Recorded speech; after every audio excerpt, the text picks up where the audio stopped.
Hello people, this is my first video in English, so even if it is not my first language, I'm going to try and see if I'm able to do it. Okay, after at least for some time I'm going to alternate a video in English with another one in Spanish. Okay, so today I bring one simple build of meta that I quite enjoy leveling. So a few videos ago I made a 1 ballista with frenzy and the ranger.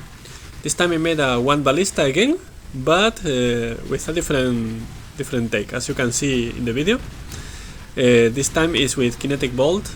Kinetic Bolt is also one skill, but the difference with Frenzy and the Ranger is we don't need to reach the node for the spell damage affecting the one attacks, because the skill itself already gives the spell damage, increased spell damage from the one is already incorporated to the damage. So I made it in the Gladiator ascendancy to have a good layer of defense with a high blocking mechanic. Yeah, you can see it's not so bad, yeah. Killing the boss, okay, fast, slow is because it's SSF, so yeah. Actually, after the release of the new expansion patch notes, this build not only skips the nerfs, but actually it has been buffed a little bit, I think, if I remember correctly, by reading the notes.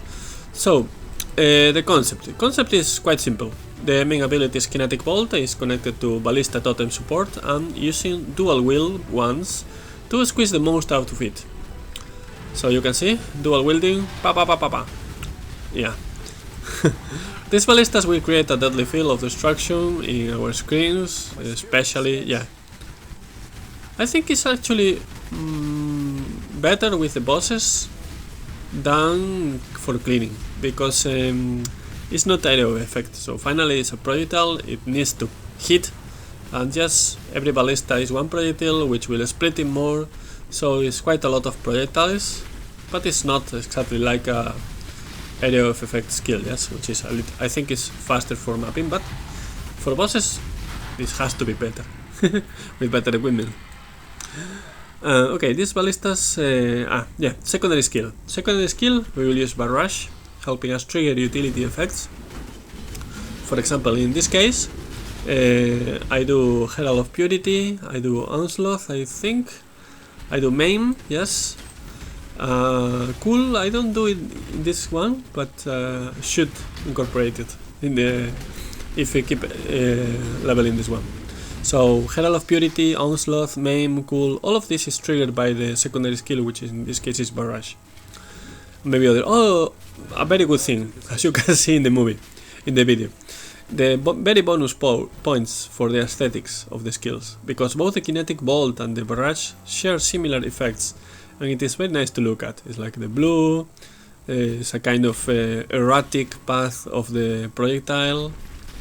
Look at the zigzag by the ballista, and the barrage with the spread from secondary skill. Okay, you know, looking good while killing monsters is always a plus. Okay, more good points with this build. We have a lot of armor because we take the passive in the bottom of the tree that converts the evasion rating into armor. So we take this active mitigation from the armor, so we take less physical damage. And at the same time we have a very high block chance, near 75%. I don't remember the numbers, but it's very high. And we block both attacks and spells, thanks to the Gladiator ascendancy. At the same time, when we are blocking with the double wand, we are generating frenzy and endurance charges. You cannot see this in the video because still not allocated these points, but the final tree will have this. So frenzy and endurance charges will be generated by blocking. So there it is, here it is, the running through the map, drop some ballistas, hit the monster with barrage. For trash, only the ballistas, they will clean for you, and that's it. For bosses, you keep moving and use barrage to keep up with the utility, and then have fun. In my take of the build, I completed with a chance when damage taken in level 1 and the poach's mark, I think level 5, yeah. Chance when damage taken will keep it on level 1 to lower the threshold for the life you need to take in order to activate. And Poacher's Mark is 5, so it's level 5, which is the maximum you can trigger with the level 1 CWDT. Okay, this is very cool for Predators actually. And then Lightning Golem and Steel Skin in my case, but this is just, it can be adjusted. Okay, well, hope you liked the video. I get inspiration for creating, and you get some inspiration for creating your own builds. I love experiment with the new builds, and that's why I only show the concepts. But however, in the description there is a link to my plan tree for level 100. Though I never reached level 100, but the tree is always level 100. Okay, enjoy and see you in the next video. Ciao ciao, I'll leave you with some music. Bye. I can't do this just yet.